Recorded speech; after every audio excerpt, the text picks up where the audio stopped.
Assalamualaikum warahmatullahi wabarakatuh. Hai anak-anak, bagaimana kabarnya hari ini?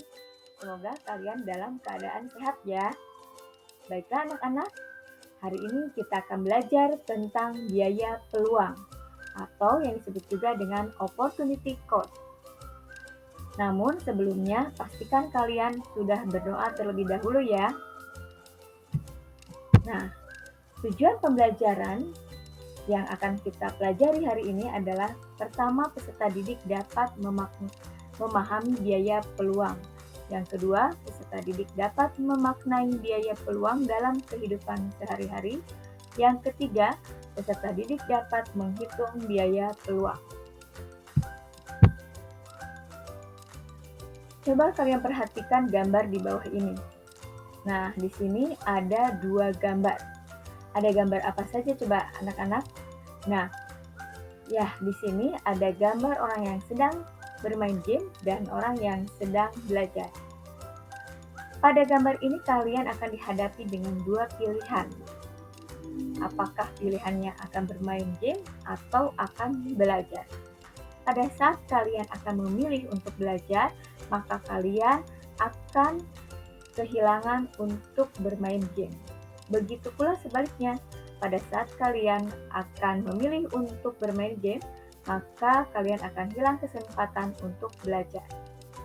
Nah, dari kedua gambar ini, tentunya kalian harus mendahulukan mana yang harus didahulukan terlebih dahulu, sesuai dengan skala prioritasnya. Sehingga dari gambar ini kita dapat menyimpulkan apa itu biaya peluang. Nah, biaya peluang adalah biaya yang timbul karena hilangnya kesempatan akibat dari pemenuhan suatu kebutuhan yang lain. Di mana ciri-ciri dari biaya peluang diantaranya yang pertama adalah cara menghitung opportunity cost atau biaya peluang tidak selalu dikaitkan dengan uang, namun dapat dihubungkan dengan suatu kebahagiaan, waktu, benefit yang diperoleh di masa mendatang, dan lainnya. Contohnya, misalkan pada saat kalian setelah lulus SMA, kalian pasti akan dihadapi dengan pilihan. Apakah pilihannya akan melanjutkan ke perguruan tinggi atau kalian akan bekerja? Nah, ketika kalian salah satunya itu terlaksanakan atau kalian terpenuhi, maka akan mendapatkan suatu kebahagiaan ya. Nah, baik itu misalkan ke perguruan tinggi atau untuk bekerja.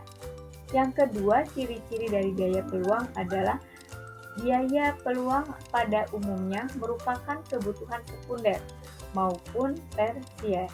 Sehingga di sini pada biaya peluang hanya pada kebutuhan sekunder dan tersier saja. Nah, di sini ada pengertian suatu biaya eksplisit dan implisit. Biaya eksplisit ini adalah biaya yang dikeluarkan dan ini dapat dicatat dalam catatan keuangan.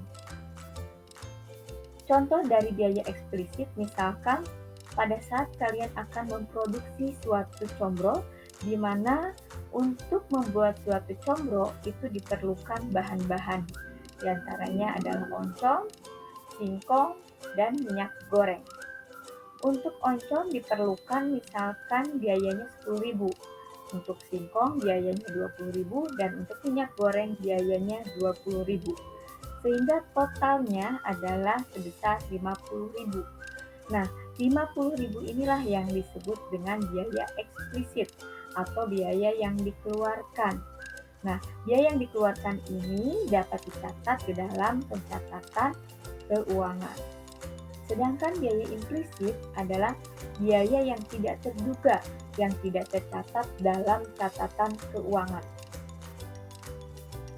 Misalkan kalian memiliki sebuah kios atau sebuah toko, di mana kios itu jika dikontrakkan maka atau disewakan maka akan mendapatkan penghasilan sebesar 600.000.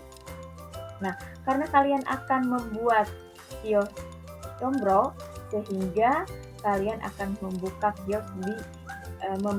combro itu di kios tersebut. Sehingga di sini yang 600.000 itu disebut dengan biaya implisit atau biaya yang terduga karena tidak tercatat dalam catatan keuangan. Berikutnya di sini untuk lebih jelas lagi, Ibu akan berikan suatu contoh. Contoh yang pertama adalah Ibu Mira merupakan seorang tenaga kerja dengan gaji sebesar 4 juta rupiah per bulan. Apabila Ibu Mira memilih menjadi ibu rumah tangga, maka biaya peluang yang dikorbankannya adalah, karena di sini Ibu Mira memilih untuk menjadi ibu rumah tangga, maka biaya peluang yang hilangnya itu adalah sebesar 4 juta rupiah ya, karena dia tidak memilih menjadi seorang tenaga kerja. Ya, maka jawabannya adalah 4 juta. Contoh yang kedua adalah Wiwin setelah lulus SMA memilih 2 alternatif pekerjaan. Pertama, menjadi pegawai Salman Mart dengan gaji Rp2.500.000 per bulan. Yang kedua, menjadi pegawai Salman Fotokopi dengan gaji Rp4.500.000 per bulan. Ternyata Wiwin lebih memilih menjadi pegawai Salman Mart. Maka berapa biaya peluangnya? Karena Wiwin memilih untuk bekerja di Salman Mart, maka peluang yang hilangnya adalah sebesar Rp4.500.000. Karena yang tidak dipilihnya itu adalah pegawai Salman Fotokopi dengan gajinya sebesar Rp4.500.000. Ya, jadi jawabannya adalah Rp4.500.000. Yang ketiga contohnya adalah Rani bekerja di sebuah perusahaan dengan gaji sebesar Rp3 juta. Sebagian dari gajinya ia kumpulkan untuk ditabung. Rencananya ia ingin membuka usaha sendiri. Di antaranya usahanya tersebut adalah membuka toko beras dengan keuntungan Rp500.000 per bulan, membuka toko telur dengan keuntungan Rp600.000 per bulan, dan membuka toko minyak goreng dengan keuntungan Rp1 juta per bulan. Ternyata Rani lebih memilih bekerja di perusahaan. Berapa biaya peluangnya? Karena di sini Rani lebih memilih untuk bekerja di perusahaan, maka peluang yang hilangnya adalah sebesar Rp2.100.000. Kenapa? Karena untuk beras, telur, dan juga minyak goreng ini dapat dilakukan dalam satu tempat dan satu waktu, sehingga ini dapat dijumlahkan.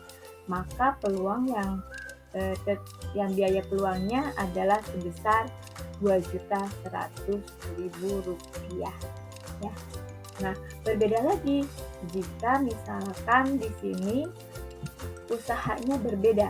Misalkan di sini usaha berbedanya itu adalah misalkan toko sembako keuntungannya Rp500.000, toko pakaian keuntungannya misalkan Rp600.000, dan toko elektronik sebesar keuntungannya Rp1 juta.